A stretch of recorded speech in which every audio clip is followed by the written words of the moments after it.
Hey there. Okay, this is video number 31 overall, but this will be video number 15 of module 2.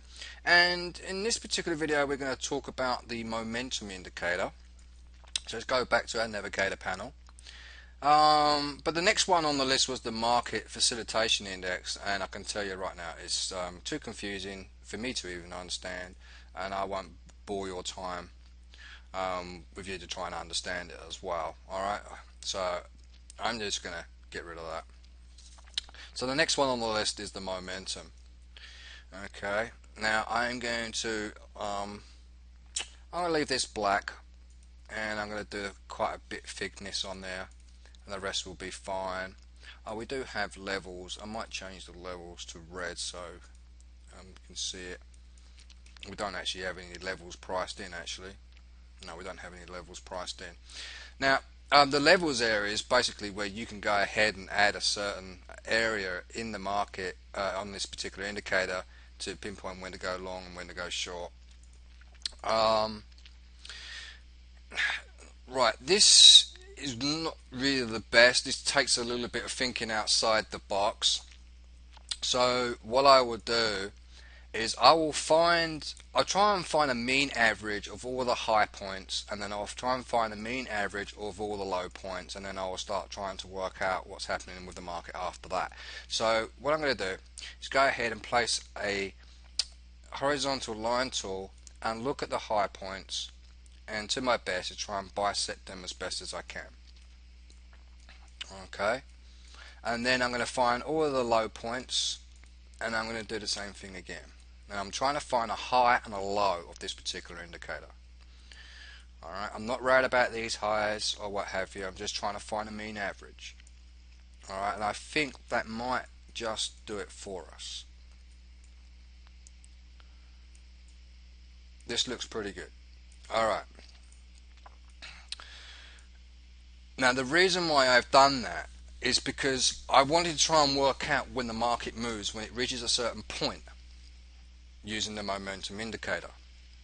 Now no one else is going to show you like this. I mean, I'm a really out of the box thinker, and if you're an out of the box thinker as well, I mean, you're going to do really well because you'll come up with different ways that I might not have even come up with that might suit you better.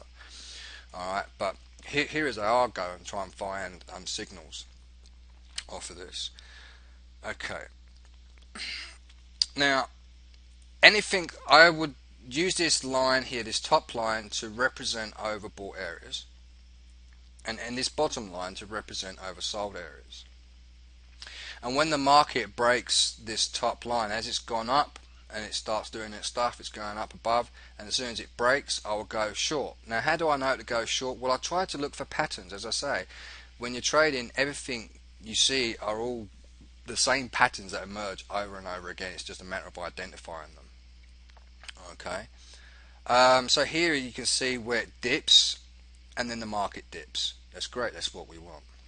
Alright, and then we want an area where the market breaks. Now also, when it breaks from above to high, you can actually break and go long there as well, but you can also go long at the bottom, but we'll have to try and work out if this is going to work well for us.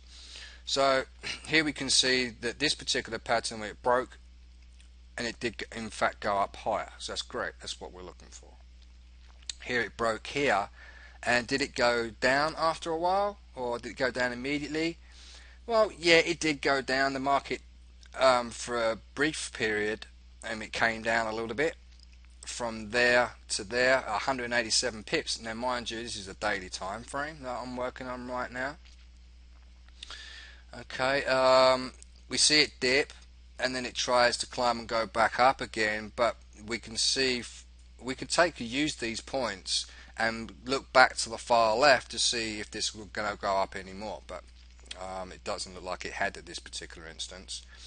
Okay, we also get a nice candle formation pattern happening right here, which is the bearish engulfing pattern, which is a good signal. We get a confirmation on the second bar here, and plus we get the momentum indicator also letting us know that we can go short as well, because it's just broke the top bar of the bar. Alright, and when it comes down, when it gets down to here, we now know that we're in oversold territory. Okay, and this will be our indication to close that short trade when it reaches the bottom part. And then when it breaks and goes above the this bottom line, it could be time to go long. But I would preferably go short here.